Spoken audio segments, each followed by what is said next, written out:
Hey, team players, today we're going to be discussing the San Francisco 49ers. And Bob, there's a lot to like about this team, but there is a giant question mark and a ripple effect that they put across the NFL that I think is going to hurt NFL fans in a lot of different franchises. And I kind of want to start there because it's a big problem going across the NFL. And that problem is this. Lance is a complete and utter bust. Every single person knows that. And the simple fact is there's a lot of teams out there, Miami, that know their quarterback could not beat out a quality backup. So there's a lot of talented quarterbacks on the market right now, some of which were starters last year. Mariota's an example. But teams like Miami, like Chicago, that know their backup would take the starting job, but because they use the high draft capital on them, are threatening to lose their job. They're not picking up any good backups. So which means the second the Fields gets hurt and the second Tua gets hurt, you're taking teams that should have quality chances of winning and you're flushing them down the drain. And this all stems back to San Francisco. San Francisco is the starting point of all this. And they saw Lance lose their job to Mr. Irrelevant. It's not even like they have a decent backup on this team because they don't.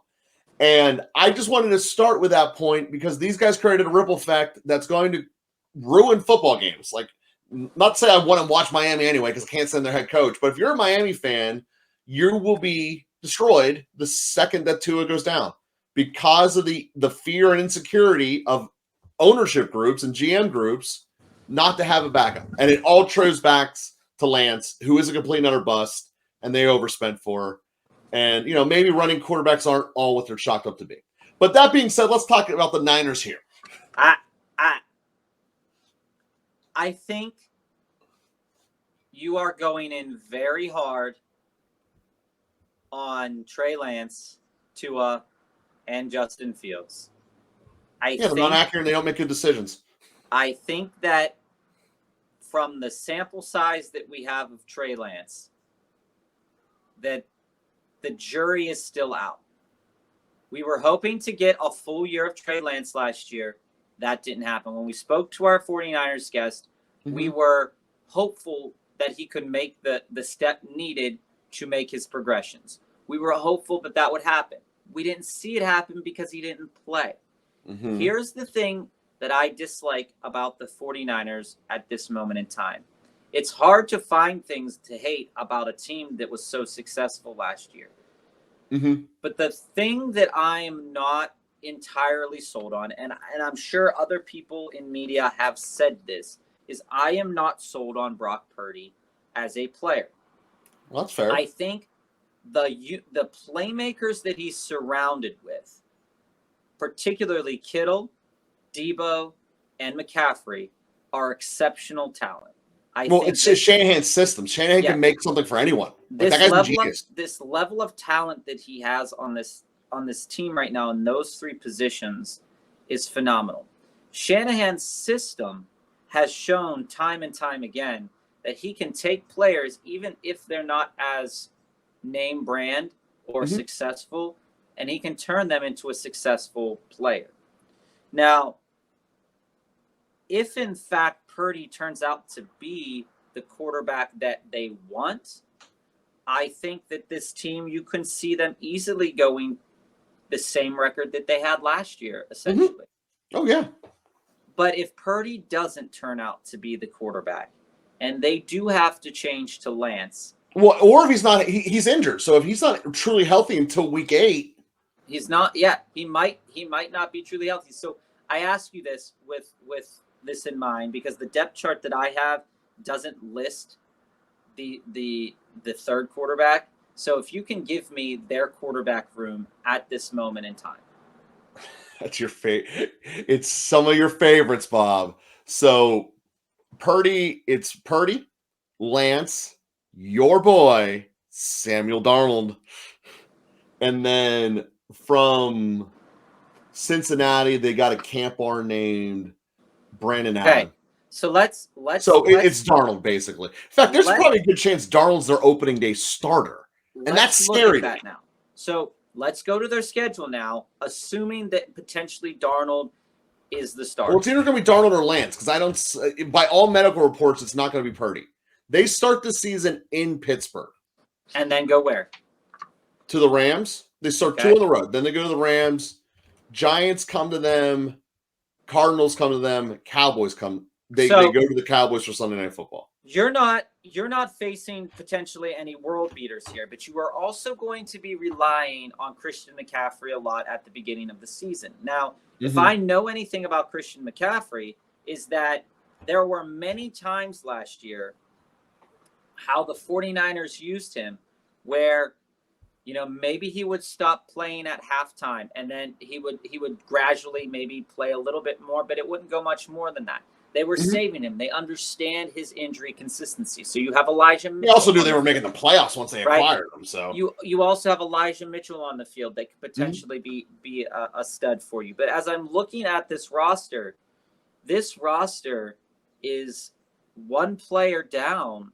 Like if Deebo goes down for an extended period of time, this offense gets worse. That's my offensive fear. They don't have anyone aside from Deebo who catches the ball. And then use them as a running back. This unit was incredible. This pass catchers were incredible at Yak last year. Incredible at Yak. They were put into such good positions by their coach and put in such good positions by the quarterback that they were able to just go the distance on some plays. But if you look at how far Purdy threw the ball, it wasn't that far. And it's a great system. Like there has to be this thing with Deebo. And he has to be faster than he looks because you see so many safety groups cheating down to stop their run, and Deebo's just behind them. Yeah. And then that's how you get all this yak. And that's the blessing of Christian McCaffrey. The blessing of Christian McCaffrey is that you have to respect him, even though you might break his leg in an instant. You respect him because he's one of the top stars of the last couple of years. And this team, as it's constructed, I think we're not, unless an injury happens, and we can't predict injuries, but unless an injury happens to a top star on this team, I think this offense is going to continue to do the things that they did last year. And it's just going to be who can stop us at this point with the Yak, who's going to be able to stop us. And so where this all comes to play is on the defense as well. Is that this defense was, when it finally had the biggest challenge to face in Philadelphia, it did not live up to its name. You lost the coach. You lost DeMeco Ryans, who I really love as a player, who I really liked as a coach. You lost him. You brought somebody new in who is hoping to continue that fire. But the weakest part of this team, if you're going to nitpick at any part of the San Francisco unit, it's the interior defensive line. The interior defensive line. We can point that out too. What? Their draft was horrendous. Right, but I'm saying on field. Field. Their interior defensive line was bad enough. Well, getting Hargrave's a huge addition for that. That's true. But it was bad enough last year that Philadelphia was able to basically do whatever they wanted for this team. Now, there's basically not a lot of change happening elsewhere on the field. Nick Bosa, when healthy, is incredible. I think when Nick Bosa is healthy, he's the second best pass rusher in the league. Yeah. Fred Warner's my dude. Dre Greenlaw, gotta love Dre Greenlaw. But, you know, I think that the ceiling is Super Bowl for this team, as similar as what I said about Seattle. And the only thing that's really going to get in the way is that bugaboo in the quarterback room is, if Purdy doesn't play well, do we bring in Lance? Do we play Darnold? If Purdy is hurt and then Lance gets hurt, is Darnold going to be enough to get us? But I think in the system, Darnold is enough. And that I think that needs to be mentioned. I think in the system, Darnold will be enough. So I think that the lowest this team's potential is a first round exit in the playoffs. I think they're a lock for the playoffs this year, barring any injuries. Yeah, overall, I'm more confident Seattle winning the division because of depth. There's starting point there. This actually does bring up the interesting thought here, and it's something that the Raiders care about. Is Shanahan able to make good quarterbacks that otherwise would be horrible? Like, because we look at Jimmy G, great winning percentage, never has played without Shanahan. So we're actually going to kind of learn two things at the same time here. He played in New England, didn't he? Yeah, but he only has like 4 starts in New England. He's pretty decent, though. That's enough to get signed by another team. Well, still, it's 2 great coaches at the end of the day.